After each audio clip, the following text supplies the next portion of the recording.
চিনতে পারছে, জানতে পারছে নবীজির পছন্দ কি, কোন খাদ্য বেশি পছন্দ করেন জানেন। নবীজি লাউ পছন্দ করতেন সবজি হিসেবে, বেশি সুবহানাল্লাহ বলেন।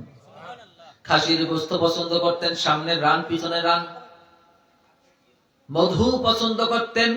এই যে পছন্দের জিনিসগুলো জানার পর ইহুদি নারী একদিন দাওয়াত করলো, ইয়া রাসূলুল্লাহ, ইয়া হাবিবাল্লাহ, আপনি আমার গৃহে একদিন মেহমান হবেন। নবীজি বলেন, ঠিক আছে মেহমান হব, তবে আমার সাথে আমার কিছু সাহাবা সাথী যাবে। কাহানি আসেন। নবীজি গেলেন।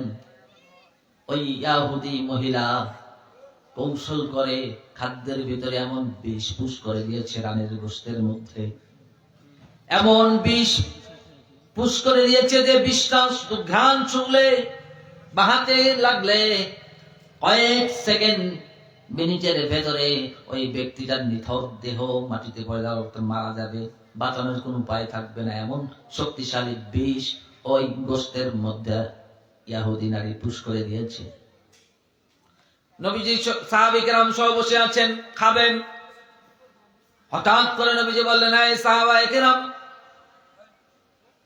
এতদিন তোমরা যেভাবে খানা শুরু করেছো আজকে একটু ব্যতিক্রম হবে। এতদিন তোমরা খানা শুরু করেছো বিসমিল্লাহি ওয়া আলা বারাকাতিল্লাহ বলে, বলি তো আজকে এটা করবা না। কি করতে হবে ইয়া রাসূলুল্লাহ? নবীজি বলেন, আমি যা দেখি আমার কাছে এলাম হয় ওহী আসে, তোমাদের কাছে কিন্তু ওহী আসে না। তোমরা আজকে সূরা ফাতিহা তিলাওয়াত করো, বিসমিল্লাহ সহ সম্পূর্ণ তিলাওয়াত করে খানা শুরু করে দাও। যেমনি কথা নবীজির কথা শিরোধার্য, সাহাবায়ে কেরাম সূরা ফাতিহা বিসমিল্লাহ সহ পূর্ণাঙ্গ তেলাওয়াত করে যখন খানা শুরু করেছে, সবাই খাইতে আছে, নবীজিও খাচ্ছেন। ইহুদি মহিলা ঘরের দরওয়াজার ফাঁক দিয়ে পর্দার থেকে কাপড় সায়া দেখতেছে কি হচ্ছে। সবাই খাচ্ছে, অবাক হচ্ছে, মহিলা অবাক হচ্ছে, কি কারণটা কি?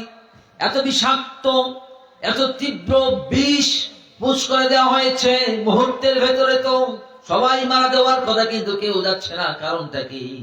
মহিলা এক পা দু পা করে যখন ভিতরে প্রবেশ করেছে, নবীজি বলেন, হে মহিলা, তুমি জানো না তোমার এই বিষ ক্রিয়া নষ্ট করার জন্য আহকামুল হাকিমিন আল্লাহ রাব্বুল আলামিন আমাকে এমন একটা পাওয়ারফুল সূরা দান করেছেন, এই সূরার মাধ্যমে সমস্ত বিষ পানি হয়ে গেছে। বিষ পানি করে দেয়। হুজুরদের কাছে পানি ভরা নেওয়া যায়, আমার কাছে আনে।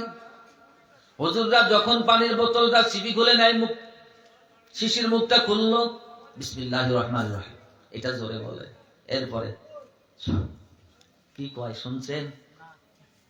আজকে বলে দেয়, আমি তো করি। সূরা ফাতিহা প্রথম পড়াই লাগে,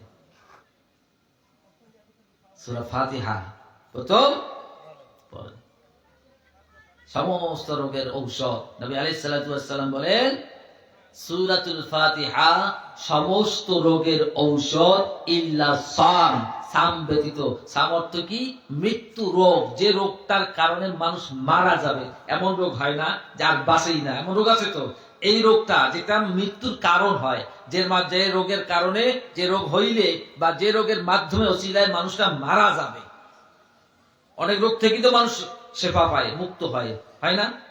সুস্থ হয় তো, কিন্তু কিছু রোগ আছে ওই রোগ অবস্থায় মানুষ মারা যায়, তাই তো? এটাকে বলা হয় মরণ রোগ। এই মরণ রোগ, মৃত্যু রোগ ব্যতীত বাকি যে সব যা রোগ আছে, প্রত্যেকের রোগের মহা ঔষধের নাম হচ্ছে সূরা ফাতিহা। জোরে বলুন সুবহানাল্লাহ। মুহতারাম হাজিরিন, এই জন্য সূরার নাম হচ্ছে সূরাতুল শিফা। নবী আলাইহিস সালাতু ওয়াস সালামের একদল সাহাবী একটা জায়গায় গেলেন। ওই জায়গায় যাওয়ার পরে ওখানকার কাফেরদের দলনেতা, এলাকার কাফেরদের দলের নেতা, এলাকার গোত্র প্রধানের শরীরে পায়ে সাপে দংশন করেছে, সাপ দংশন করেছে।